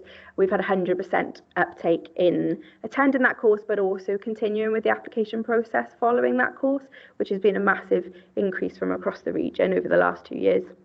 We're currently in a position where we're developing a parent and child scheme regionally. This would be our first step in properly sharing sufficiency for parent and child, because it is a niche need, but also harder to recruit for. We are going to be putting some money regionally around a parent and child recruitment campaign, but also sharing that sufficiency where there is a need, when those needs arise across the 3 LAs. And then future developments through the year is the first year in practice for foster carers. So one of the big, and this is something that we are going to look at rolling out nationally, having a better induction process. So new carers coming on board, particularly in the recruitment crisis that we're in, they come with a vast difference in skill sets, in experiences, and we need to have a thorough induction process, not only that initial onboarding, but also making sure that they've got a variety of different learning opportunities, different nurturing experiences, so that we get them to the standard of foster carer that we need them to be, particularly at a stage where we've got complexity of needs that we need to place with them. We've also literally, as of this week in Bridgend, launched the Big Welcomes. This has come out of Welsh Government's summit with young people and children that have been in care have expressed that they knew very little about their foster carers before knocking on that door, maybe only knew a name and had no more information.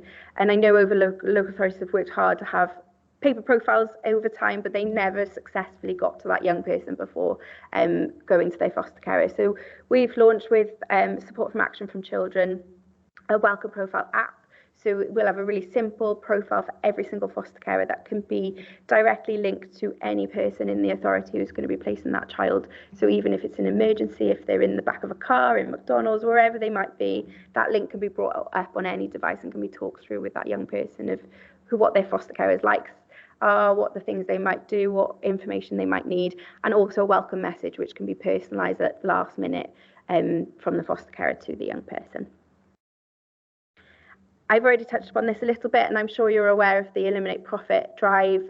This is going to, although we are probably all very much backing the ambition of Welsh Government, it is going to cause issues with sufficiency, and we're still waiting on the bill to be announced of what the legal status is going to be for this and how that will look in terms of the offer of placements within independent sector. So we need to make sure that us on the ground are working really hard with people who might consider move into the local authority if they are fostering currently with the private sector, or encouraging more people who have never considered it before to come forward. I'm going to pass over to Alex now.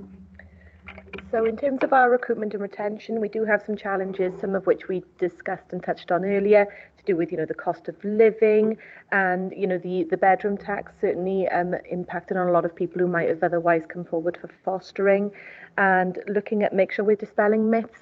So we've done a lot of sort of campaigns that are focused on this. So, for example, you don't have to be a homeowner to be a foster carer.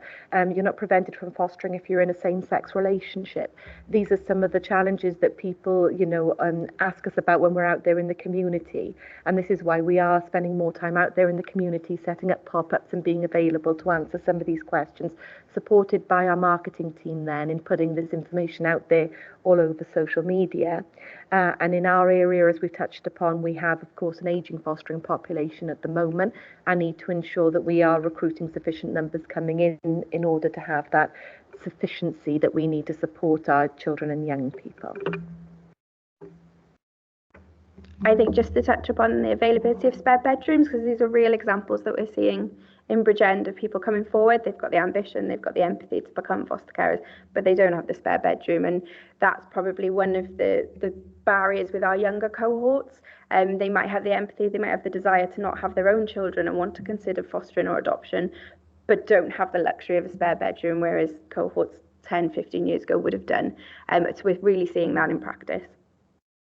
I'm just going to touch upon the marketing strategy. So just for you to be aware, it takes on average 7 years for someone to consider fostering. So from that initial thought, or maybe I could foster one day, to making an inquiry with us can take 7 years on average, which is why we need to continue to do as much activity as we possibly can. Obviously, there has been years previous to Foster Wales coming in play where activity was quite sporadic, and people do need to see interactions, have interactions over those 7-year periods that will really get them through this process of awareness, interest, desire and action. So you might see a banner on a railing and people will be like, oh, well, that's not going to encourage someone to foster. But that's that initial spark of making them think of Foster Wales and just having it in their world, I suppose, of being aware that we are in need of foster carers. Going into doing those events and that community engagement, stopping people, telling them about their need of our young people. We are working really hard in the region to write blogs and real stories, encouraging our foster carers to lift the lids on the experiences they're having and the experiences of our young people, working with Steve, for example, around encouraging our young people to share their voices and their successes, so that we can show the public of what really works for our young people when foster carers are there to support them and have that stability. For example, our mural that was up in Bridgend was a big way of us showing how our young people have responded to being in foster care and the work that they've had with their foster carers. So just so you to be aware, all of these activities are really important at every single stage so that we're targeting anyone through that thought process, which is why at any opportunity we've got to talk to the public or any cohort of people, we're really relishing that opportunity. So if there's anyone you guys think might offer time for us to go in and speak to them or present to them, that would be a really valuable activity. So as you can see, we have had some successes here in terms of our recruitment. You know, the new post of the recruitment officer dedicated to Bridgend has made just a significant difference for us. Most of you will be familiar with lovely Chopsy Dawn, who comes to see you and makes you think about fostering. And it's just lovely having someone so bubbly and motivated out there generating those numbers for us. You'll also see her out there with one of our liaison carers as well often. So we've got our foster carers being an active part of our recruitment journey. We achieved more approvals this year than we did in our previous year in terms of our fostering assessments. But sadly, the issue is that we have a net loss overall because of our numbers of people leaving. So this is why we've got to have this constant drive and something that we all as a whole local authority are committed to. So in terms of what we're up to in Bridgend, you know, some of you were instrumental in helping us get our mural into place, where our Young Persons Forum worked with a poet laureate to develop a poem that is now up on our mural here in BCBC. And this was the launch of a national campaign as well. So this wasn't just a BCBC specific. We were the target area. We were the launch for our whole national campaign. Other photos there are of how our schools have been supporting us, proudly displaying our banners, where Dawn's been going around visiting and promoting them on social media. So some little things that you can do to help are by going onto Facebook, following Foster Wales or on any of your socials and spreading our posts, you know, sharing those posts and tagging people who you think might be interested. The more followers we have, the greater reach we have, the more people then get to see this and plant those seeds that Amy's been talking about. And Newport Market was a fantastic day for us. Members of the team went there. There was a cooking demonstration with a chef and really focusing on food as something central that all of our children are really interested in, that we generally as humans are. But foster care is really speaking about those experiences of the first day a child comes into live with them and thinking about, well, what meal am I going to make them? How are we going to sit down as a family together? And that child's sense of belonging in a family is something that's really unifying. And there's actually going to be a recipe book coming out as well with foster carers' favourite recipes for children they've supported over the years. Yes, so that our theme has been what can you bring to the table in food for the entire year. So going into Foster Care Fortnight, we have developed a recipe book, which has come from recipes all across Wales from foster carers, from young people in care, but also some celebrities. So I can announce that Kerry Pritchard McLean, which some of you may be aware of as a comedian, she is now a foster carer for Ynys Môn in Anglesey, and her new tour, Peacock, is launching this week, is all about fostering and her journey into becoming a foster carer in her 30s. And she very much wants to be a one woman show around recruitment. So we are going to have recruitment stalls at all of her gigs across the whole of the UK, so both in England and Wales. So we're hoping that will help us in terms of working with a younger cohort. She'll also be on BBC Breakfast next week talking about Foster Wales, and was on Women's Hour yesterday, if you want to go back and listen to that, and talked about how encouraging young people to consider, particularly working with teenagers, because that's what she's been doing with her partner, around encouraging that dynamic and supporting teenagers in care. So she's written a recipe book. We've also got a Fatma Whitbread written a recipe book, and we're going to be meeting with her in Cardiff, which we've got foster carers and staff members from Bridgend coming up in the second week of Foster Care Fortnight. We also have Colleen Ramsey, who is Aaron Ramsey, the footballer's wife. She is a chef on S4C, and she's going to be doing a cookery workshop with young people in care across Wales. So that we're hoping to get press coverage of that across the Fostering for Care Fortnight, and the cookbook will be going out all across social media, along with some local activity that we'll be running. So we've just got this to share with you. This is all the stuff that's going to be happening across Bridgend, and a couple of the national activities that we're going to be joining. There's posters up around the building, but if there's any of these that you would feel like you'd like to come and support, we'd be very open to that. And I've just ended the presentation really briefly on all of the ways in which we've asked councillors across Wales to support us. So particularly on things that I've touched upon around fostering friendly, if there's any employers you feel like would take on that, getting us in touch with them, any communication with your community groups, coming to any community you feel appropriate for us to do so, and sharing on your social media and your email signatures and that kind of thing. We'd be open to any questions. Okay, thank you very much for that. Amy, a lot of work being undertaken currently, so that's positive, and I can see the impact it's had in terms of inquiries, which is what now a lot of those inquiries won't come to anything, but even if a handful do, then that's progress, isn't it? And we also know that some of those inquiries may not initially be progressed, but people may come back. Hopefully not in 7 years, but they'll come back. Councillor Good, please. Thank you, Leader. Thank you, guys, for taking us through that presentation. It was really interesting, really positive, which is really great to hear.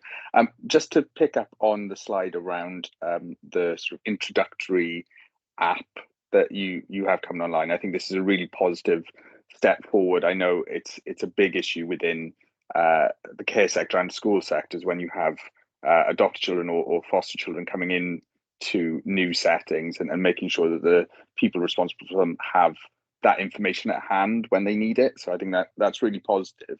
I just wanted on that though to ask what considerations had been made with regards to ensuring the data protection of those files within those apps. As we know, placements can move quite quickly, and how do we ensure that child's data is kept safe and private?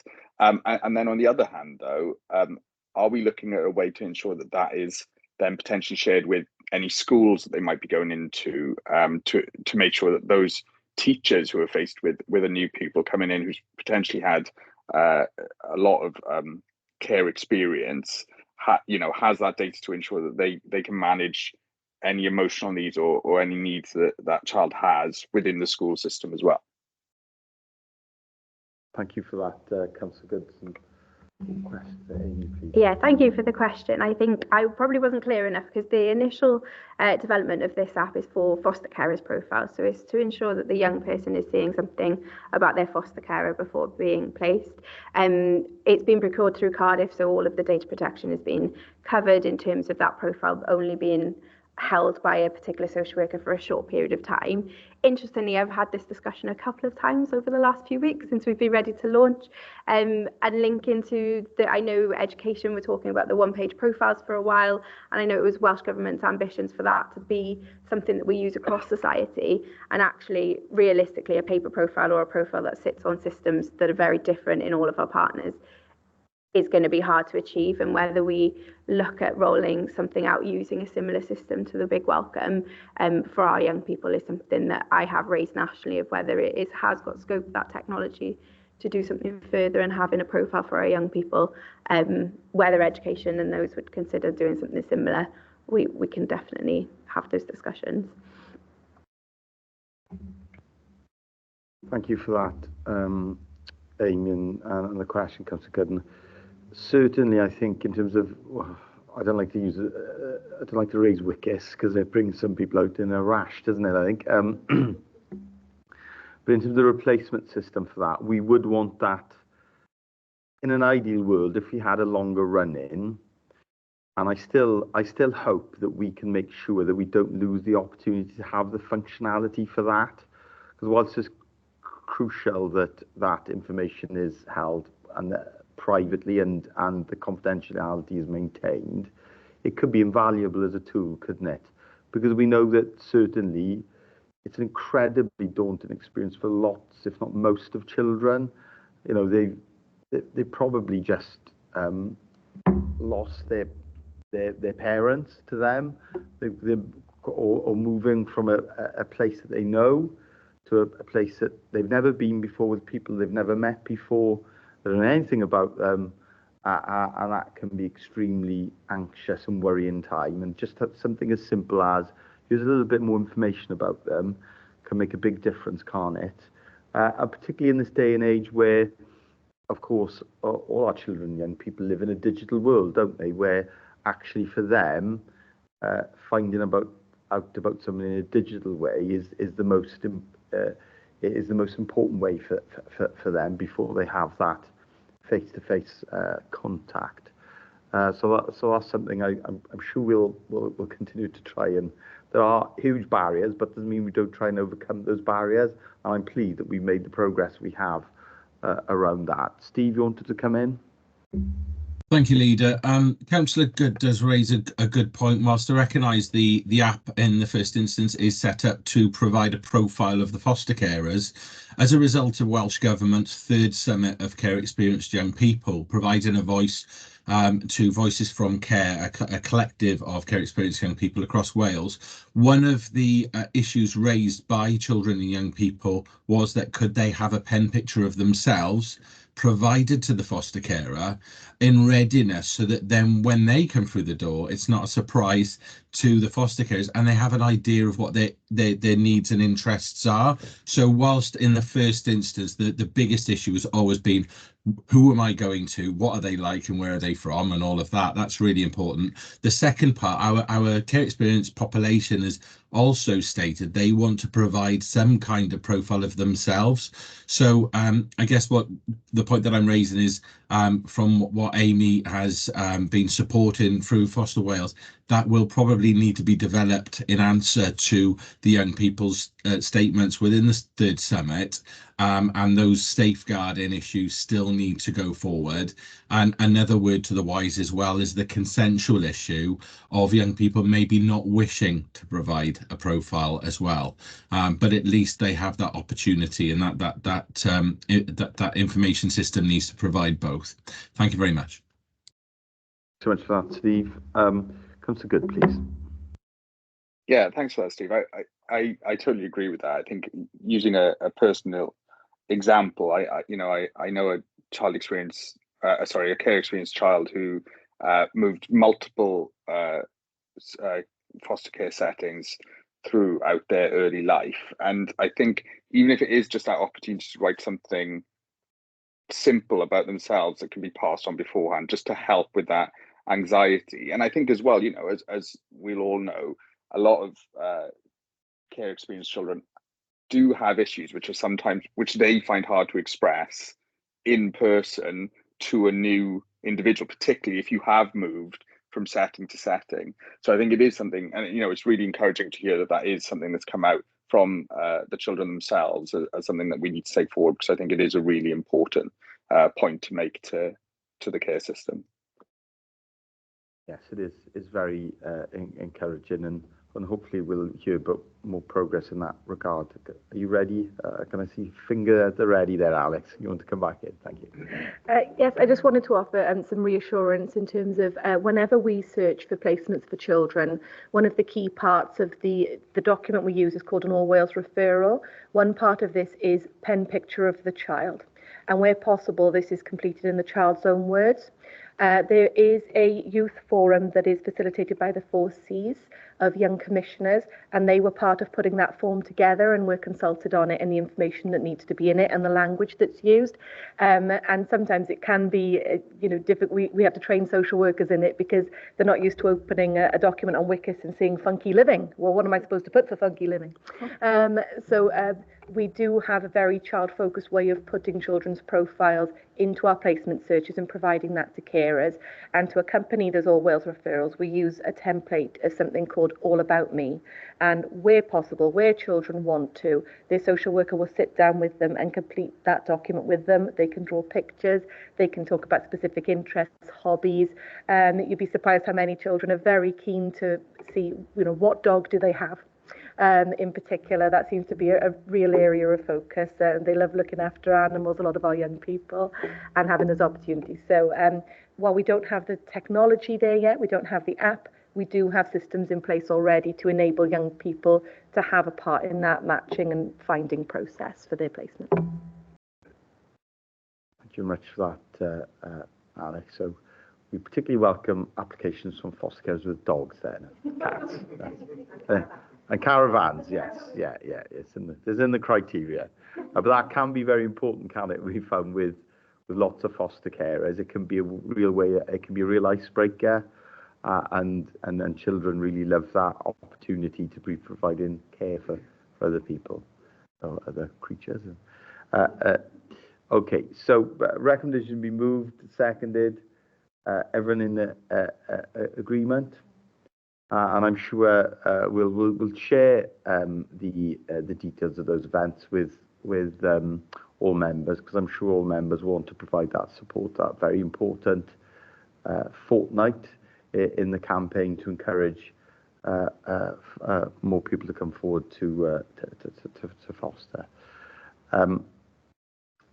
We'll now take a 5-minute comfort break. So I'm mindful we've been here for 2 hours, and there's a cabinet member here who is, if she was here, would be reminding me of that. So we will have a 5-minute comfort break, and then we will return for the report 7. And I should have added, actually, and I didn't, in terms of the inspection, we will of course receive a future report on that.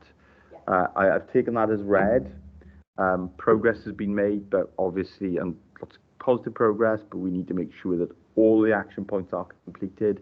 We will have a return visit by the inspectors, and we want to know what the outcome of that return inspection is. And I do apologise to colleagues, because this meeting has taken a little longer than our last couple of meetings. I'm not accepting responsibility for that as chair. I genuinely think there's been lots of very engaging. All the questions have been very engaging and helpful. So we will take that 5-minute comfort break, and I'll see you all shortly.